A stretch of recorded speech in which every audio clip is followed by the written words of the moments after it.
Este é o episódio 1 do podcast Imagem e Credibilidade. Eu sou Alexandre Jardim, jornalista, e este é Rodolfo Lago, jornalista também. Este local aqui é o Cantinho do Rodolfo, na verdade o Cantinho do Café, né, Rodolfo? Isso, é o Cantinho do Café. A gente se reúne para bater papo, para conversar, falar sobre jornalismo, também sobre futebol, sobre a vida em geral, mas muitas vezes a gente faz aqui vários estudos analíticos, cenários, vendo como é que a política brasileira está e também a política internacional. Olhamos os nossos aspectos brasileiros, mas também os aspectos de quem nos rodeia. E é sobre isso que a gente vai falar nesse primeiro episódio, porque o Rodolfo, como todo bom jornalista, estava aonde está a ação. Conta pra gente, Rodolfo, o que aconteceu. Pois é, Alexandre, eu acabei tendo a oportunidade de ver de perto um pouco, né, a situação no Chile, né, onde estouraram manifestações há alguns dias, né, e elas continuam. E por acaso, não fui para isso, mas por acaso estava lá no Chile quando esse movimento todo se iniciou, né? E esse movimento que começou semelhante ao que aconteceu no Brasil há alguns anos, não foi?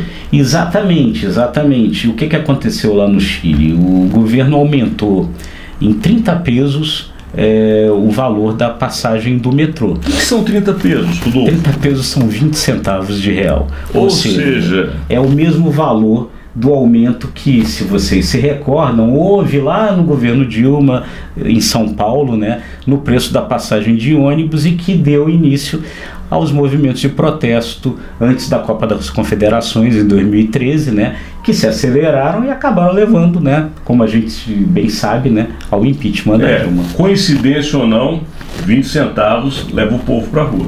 Exatamente, quer dizer, assim como aconteceu aqui, Alexandre, e lembra que o slogan na época aqui era "não é pelos 20 centavos", lá também ficou claro na manifestação que não era pelos 20 centavos, porque uma das primeiras medidas logo depois que os protestos começaram foi recuar do aumento. Congelaram o preço da passagem do metrô, e isso não foi o suficiente para a coisa parar.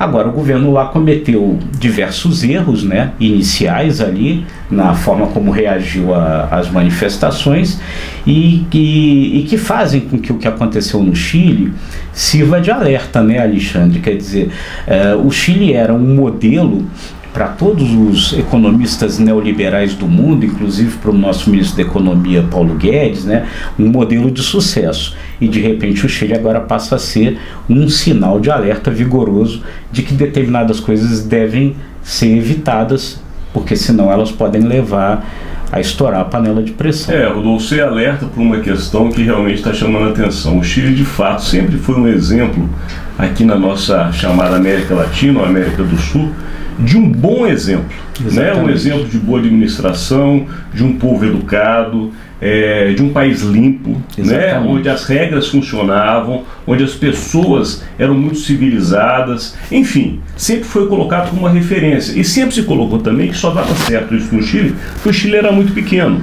mas independente era uma referência, e a gente vê isso agora no Chile. Exatamente. A gente se pergunta o que está acontecendo. Quer dizer, né?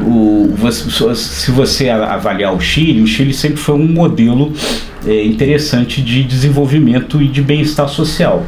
Mas depois que terminou o governo mais à esquerda, mais socialista da Michelle Bachelet, e entrou um governo mais à direita, né, com Sebastián Piñera, o Chile optou por fazer uma radicalíssima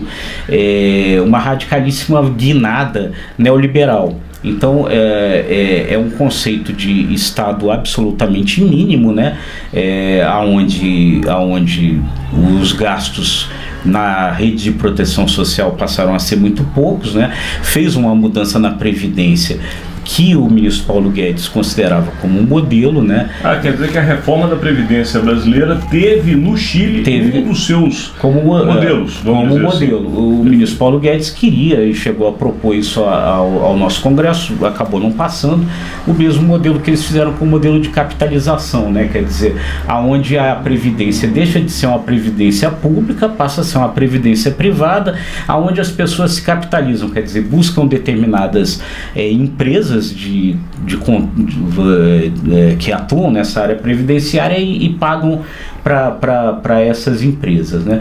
O que aconteceu no Chile com todo esse modelo lá neoliberal? O Chile cresceu muito, o Chile cresceu absurdamente, né?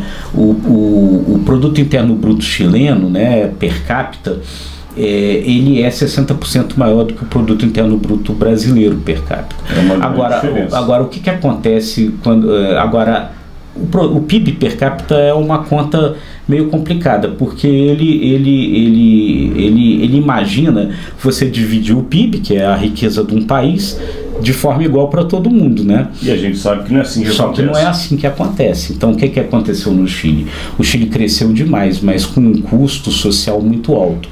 A concentração de renda no Chile tornou-se absurda. Então, o Chile, que era um país que tinha um bem-estar social grande, se tornou um país de renda extremamente concentrada.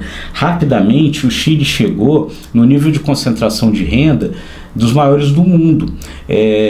Hoje o Chile tem a comparação entre a renda do 1% mais rico do Chile em comparação com o restante da população, ela é a terceira mais concentrada do mundo. Ela só perde para o Catar, que é o país lá dos emírios, dos sheiks e tal, né? E para o Brasil, que a gente conhece, que sempre foi um país, né, de uma elite muito rica e de gente muito pobre. O Chile, que não era muito assim, virou isso.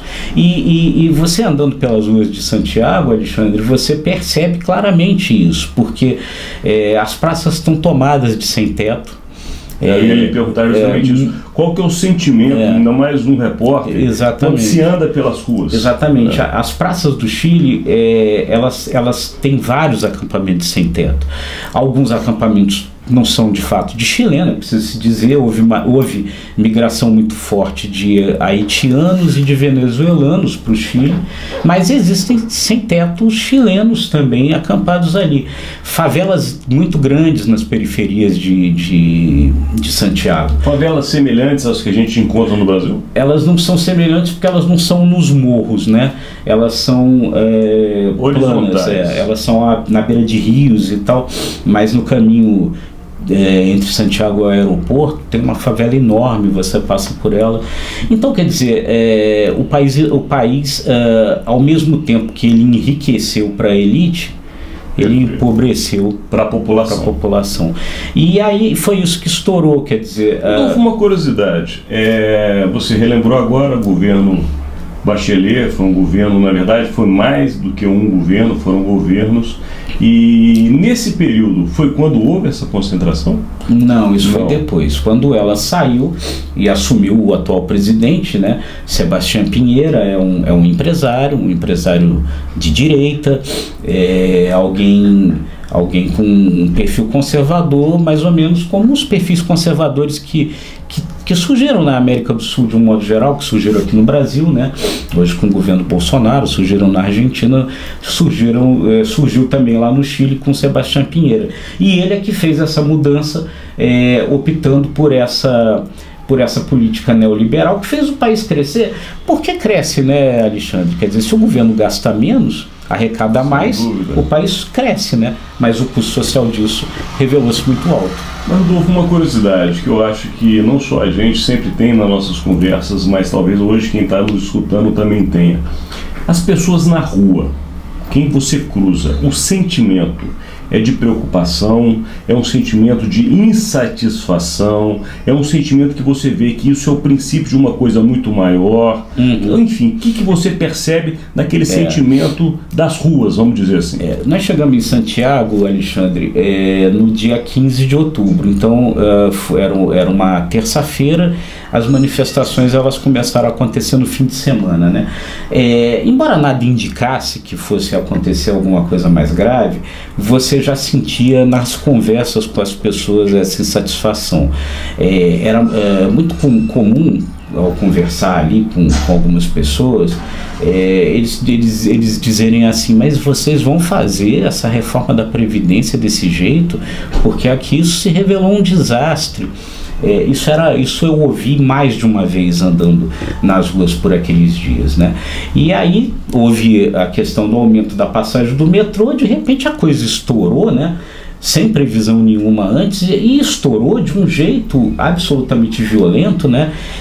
Mostrando que realmente você tinha ali uma insatisfação represada muito grande, né? E que ela veio à tona, aflorou de uma vez, né? E aí, com a mesma coincidência, vamos usar essa palavra, do que houve no Brasil no passado. E eu também vou falar de outras coincidências, Rodolfo, porque a gente gosta muito de política, a gente está sempre batendo papo, está sempre conversando, avaliando cenários.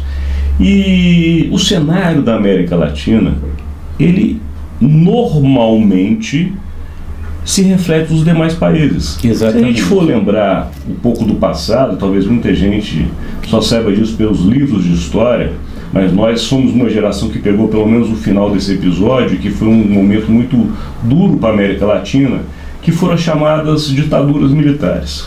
E não fazendo nenhum juízo de valor se os militares agiram corretamente ou não, mas houve um período de exceção democrático, no qual as pessoas não podiam escolher os seus presidentes. E isso aconteceu de uma maneira efeito dominó. Exatamente. Toda a América Latina acabou passando por esse mesmo processo em períodos, se não iguais, muito próximos. Muito próximos. Depois houve a redemocratização, que coincidentemente, usando essa palavra novamente, aconteceu também quase que em conjunto, né?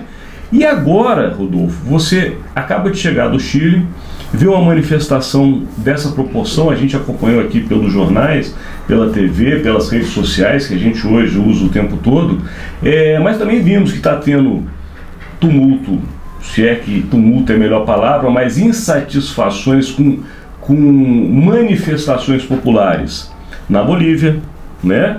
Na Argentina, na Venezuela, então nem se diga, se estende há muito tempo, no Equador. Sem dúvida. Então, você faz alguma análise desse cenário diante disso que a gente bateu um papo agora? Tem muita gente, né, Alexandre, que hoje considera que as redes sociais estão fazendo os processos eles serem muito rápidos, né, acelerados de uma forma absurda, né? Como você estava falando, realmente as coisas, quando acontecem na América do Sul, num país, parece que elas acontecem nos outros também, né? Você depois desse período da ditadura militar e da redemocratização que aconteceu meio de uma forma semelhante nesses países todos, você vai lembrar que vários governos de esquerda também se elegeram em vários países da América do Sul ao mesmo tempo. E agora esses governos de esquerda todos foram substituídos por governos de direita em vários países da América do Sul também semelhantes. E nessa velocidade do mundo de hoje, é engraçado que parece que isso, que é bem recente, né, nesses países todos, no nosso caso aqui, são 9 meses da posse do presidente Bolsonaro, e nos outros países não é muito antes, né, tudo mais ou menos no mesmo momento, mas muito rapidamente parece haver já uma contestação a essas vitórias de direita acontecendo em vários lugares. Então isso é forte nesse movimento que está acontecendo agora no Chile, acontece no Equador de uma forma muito forte, né, com os índios equatorianos, que são uma parcela forte da população lá, indo às ruas e protestando. Está acontecendo na Argentina, está acontecendo na Bolívia, né, com a vitória lá no primeiro turno que está sendo contestada do Evo Morales. Quer dizer, então você vê a rapidez, né, como dessa mudança, quer dizer, de um processo recente de opção do eleitorado desses países todos por governos mais conservadores, e agora já isso sendo contestado de forma muito forte em muitos países da América do Sul. Você acha que seria uma provocação eu imaginar que isso pode chegar ao Brasil da forma como está acontecendo nos nossos vizinhos latino-americanos? Olha, não é uma coisa impossível, né? E pelo que a gente tem de informações, é uma coisa que de certa forma até está preocupando um pouco o governo Bolsonaro, né? Os órgãos de inteligência do governo Bolsonaro. Eles têm observado esses processos e procurado avaliar como isso pode bater aqui, né? Embora o presidente Bolsonaro foi eleito uma quantidade forte de votos e tem uma militância ao seu redor que é muito forte, é preciso a gente ver também que as pesquisas de opinião mostram uma queda grande de popularidade, né? Então, muita contestação por um outro lado. Então isso aí é um processo que pode acontecer. A gente pode ter um fenômeno daqui a alguns dias aí, que a gente não tem ideia ainda de como é que a população vai reagir a ele, que é o seguinte, né? O Supremo iniciou a votação agora da questão do julgamento da prisão em segunda instância. A prisão em segunda instância. Acontece, se não acontece. Exatamente. Lembrando que hoje ela está acontecendo, hoje existe toda uma jurisprudência que determina que os condenados em duas instâncias eles automaticamente passem a cumprir a pena. Isso acabou levando para a cadeia personalidades que a gente não precisa nem falar, porque é de conhecimento público, e obviamente essa decisão hoje pode afetar diretamente essas prisões, no sentido de que essas pessoas podem ser libertadas, e isso causa no país uma certa insatisfação também, né, Rodolfo? A gente tem visto, porque é importante você ter dito uma coisa que não existia tão fortemente até alguns anos atrás, e que talvez seja de fato a razão dessas coisas acontecerem com uma velocidade maior, que é a rede social. Exatamente. Então a rede social mudou tudo, né, Rodolfo? A rede social aumenta muito a pressão, e essa pressão faz aumentar essa velocidade. E aí o que acontece? O Supremo iniciou esse julgamento, né, Alexandre? E ele foi interrompido, estando 4-3 em favor da manutenção da possibilidade de prisão em segunda instância. Ocorre que os ministros que ainda vão votar, e o julgamento só vai ser retomado em novembro agora, a maioria dos ministros que ainda vão votar já se posicionou anteriormente contra a prisão em segunda instância. Então a possibilidade dela cair é forte. Vamos lembrar aqui, quem falta votar? Falta Carmen Lúcia, falta Celso de Mello, falta o próprio Dias Toffoli, que na verdade é o último voto, porque pode funcionar como aquele voto de desempate, ou como se conhecia desde o passado, o voto de Minerva. Isso. Né? Famoso voto grego, que se resolvia as questões, mas de qualquer maneira, nós estamos falando de Gilmar Mendes. E aí, com o Gilmar Mendes, não há dúvida da posição, porque ele já externou várias vezes. Né? Com relação Celso de Mello, sempre é uma dúvida. Celso de Mello tinha posicionamentos muito claros até algum tempo atrás, e que hoje não são mais da mesma forma. Exatamente. Né? Houve uma mudança no voto da Rosa Weber, que tinha votado, que foi uma surpresa, a favor antes, né? E votou agora contra a prisão em segunda instância. Ela tinha dito na outra votação que naquele caso ela estava votando em torno de uma questão que a maioria já tinha decidido, então ela respeitaria a posição da maioria. Quando entrasse no mérito, numa questão de mérito, aí ela daria a sua posição de fato, que foi o que ela fez agora. É bom fazer aqui um esclarecimento, e nós não estamos fazendo a defesa, até porque a gente é jornalista, a gente gosta de conversar em cima do que é o fato, mas é importante a gente ter o conhecimento também das regras do jogo. E o Supremo Tribunal Federal, ainda que nós, como cidadãos, possamos não entender algumas decisões, ele é um órgão que deve ser técnico. E um órgão técnico, não é, Rodolfo, que tem que analisar a Constituição. Então, ou seja, eles muitas vezes tomam decisões que nós, população, não entendemos, mas tem um caráter de tentar interpretar a Constituição na sua regra. E ontem, eu estou falando por conta da Rosa Weber, ela fez questão de enfatizar que a decisão dela, o caminho que ela tomou, foi por uma questão técnica em cima da Constituição, que diz que o trânsito julgado só se conclui ao final do processo. Que você só pode ser preso depois de todos os recursos. Né? Então a prisão em segunda instância não extinguiu todos os recursos, e por isso que ela não deveria acontecer. Esse é o raciocínio da Rosa Weber. Então, desses que faltam votar, provavelmente a Carmen Lúcia é a favor da prisão em segunda instância, e os demais contrários em tese. Então vamos relembrar aqui, nós estamos falando, hoje nós estamos fazendo esse podcast, o placar é 4-3 para a manutenção na segunda instância. Com essa sua contabilidade, vamos lá, Então os 4 ganham mais um, que seria Carmen Lúcia. E aí os 3 ganhariam o Gilmar Mendes, que é público, que ele é a favor, Celso de Mello, uma grande dúvida. Mas se ele for a favor... Com uma tendência, hoje a gente não pode já afirmar. votou assim antes, né? Aí daria 5-5. E aí o famoso voto de Minerva. E aí fica o Dias Toffoli. O Dias Toffoli já chegou a falar... Na outra vez que o Supremo julgou isso, da possibilidade de mudar para uma terceira instância, né? A instância ser o Superior Tribunal de Justiça. Eu não entendi muito bem isso. Ele pensa numa posição intermediária, sugeriu uma posição intermediária. A segunda instância é a primeira instância de órgão colegiado, de tribunal colegiado, né? Que a decisão não é de um único juiz, né? Ele então sugeriu que fosse a terceira instância, que seria o Superior Tribunal de Justiça. Não precisaria chegar ao final, chegar ao Supremo, esgotar todos os recursos. Pode ser uma posição intermediária aí, né? Mas o fato é que, enfim, se houver uma mudança nessa... Então só para entender e para que fique claro, nós não somos da área, mas como jornalista a gente tenta entender um pouco de tudo. A primeira instância é uma decisão como a do Moro. Isso. A segunda instância é como teve do TJ lá de Porto Alegre, e aí reúne os desembargadores e é o famoso pleno.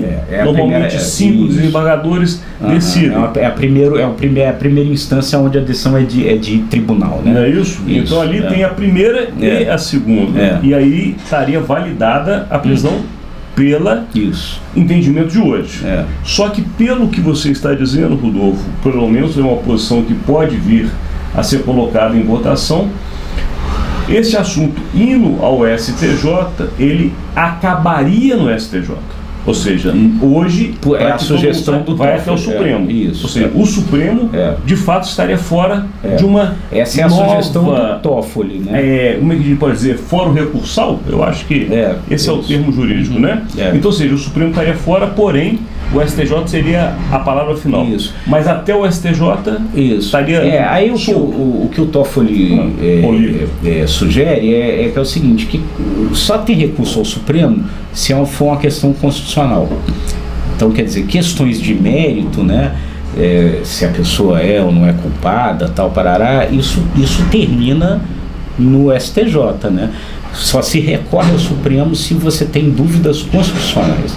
Então ele sugere esse meio termo, dizendo assim, olha, quando se trata do mérito de uma questão, se a pessoa é culpada ou inocente, o último foro é o STJ, por isso, por que não botar o STJ? Mas isso, por enquanto, é uma posição individual do Toffoli, que a gente também não sabe se vai ser a posição que ele vai externar agora quando for julgar outra vez. Seria exercício que ele pode mudar de ideia. Exatamente. Mas o que é importante a gente pensar, Alexandre, é o seguinte, é que existe um risco da prisão em segunda instância acabar. E nesse caso é importante a gente lembrar que um dos personagens que poderiam vir a ser beneficiados por isso é o ex-presidente Lula. E se hoje a gente tem um país polarizado, a gente tem esse país polarizado entre Jair Bolsonaro e Lula. Então pronto, não, para aí. Agora eu quero fazer um gancho, vamos dizer assim. Vamos voltar para o Chile, vamos voltar para uma breve análise do momento que a América Latina vive, vamos trazer para o momento que o Brasil vive, de uma possível decisão que beneficie, deixando claro, a gente está falando sobre tendência, a gente conversa muito analisando o cenário, o que pode vir a acontecer. Então, dentro deste cenário da prisão em segunda instância, ela ser de fato uma prisão, e aí? Vamos cortar. Não tem jeito. Porra do caminhão do lixo. Foi muito. Peraí,